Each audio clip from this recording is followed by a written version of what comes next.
Hi there, I'm just going to do a quick video to show you what's needed to swap your MIB1 head unit to an MIB2. So I've already got a unit from my previous car. It's had component protection removed, CarPlay activated, etc. I'm just going to be swapping it into this car. There's a couple of minor changes which you need to make, but it's for the most part plug and play. So first things first, pop off all of your trim. I've done most of this already, but there's just clips. It pries out. There's no screws or anything like that holding it in. For this, to remove it, you just sort of put your hand in and push up and it clips out, and then the whole thing comes out. You'll have a plug in there which you need to pop out. You won't be using that anymore because you're going to swap it to the USB port and you're left with these two cables in here.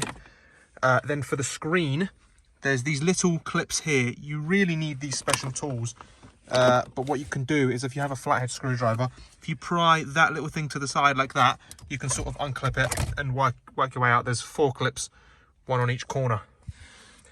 Then the last thing to remove is the glove box unit. For the glove box unit, you will need these tools. You slot one in on each side. Mine's already gone, unfortunately, so I can't show you. One in on each side in the bottom, and then it pulls out. And there's quite a few cables for you to unplug on the back.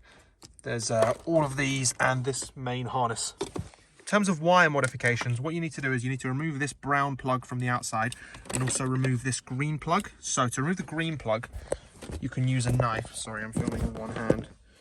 Don't know if you can see that. What you need to do is pry this little pink thing off here.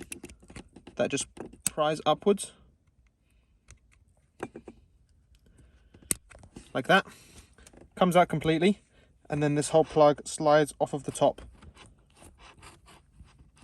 Like so. In fact, you may even need to pry that little thing up. There's one little clip that you need to pry up in there. Then this whole plug slides off.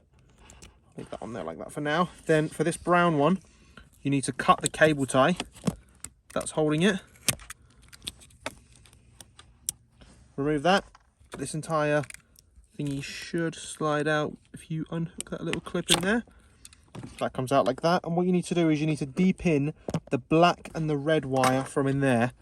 And that's going to be needed on the new plug. So work out how you do that. I think you need to unclip the thingy, or it might just be like that.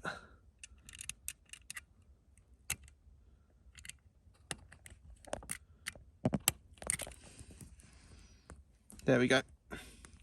You just sort of push on the little pin inside on the first one, and then you push on the second one, and the wire just slides right out.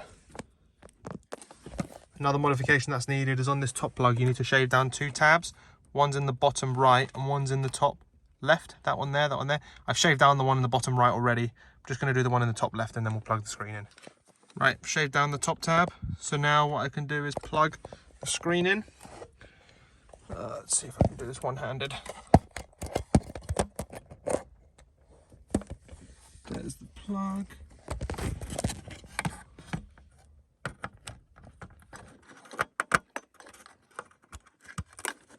There we go.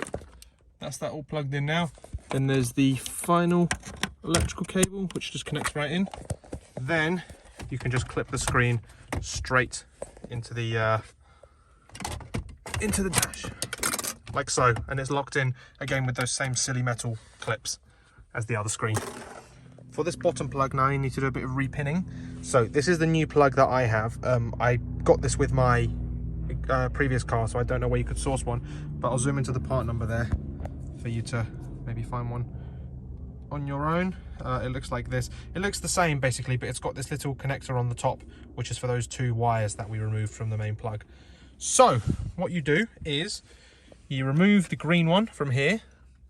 That just slides straight off because we removed the pins before. That leaves you with that sort of exposed metal cable. Then you get the new one, and you have to remove this little purple bit, same as on the other one. I'll do that now. Just slide that out of the top.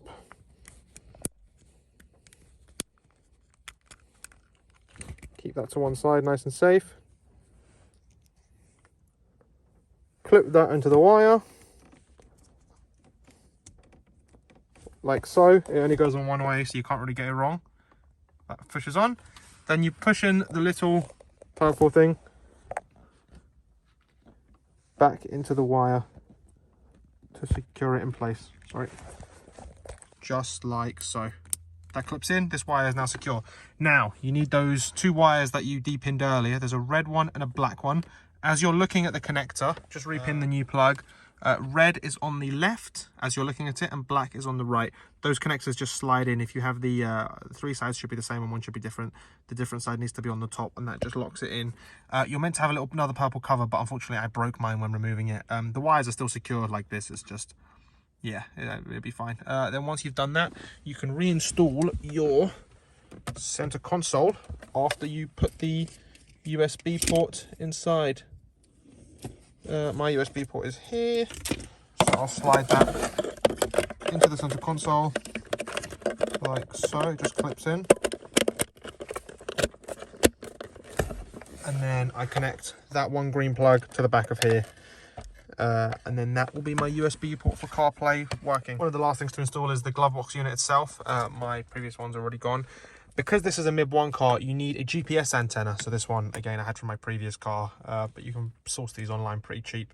What you need to do is you need to tuck that sort of up and away. You just feel around inside and find a space that you don't think is going to interfere with the unit sliding in. And then that is fine. And then the final part is just to connect all the connectors up on the back, including the GPS antenna, and slide that unit in, and then you can test your new lovely screen. Glove box unit is in. That was really fiddly because the plug, the wiring for it's really tight, so you sort of got to plug it in and then push the unit in all the way. Got the trim left to put in, but I'm just going to test to make sure the unit and everything works. Just put the key to ignition, and hopefully looks good. Starting up.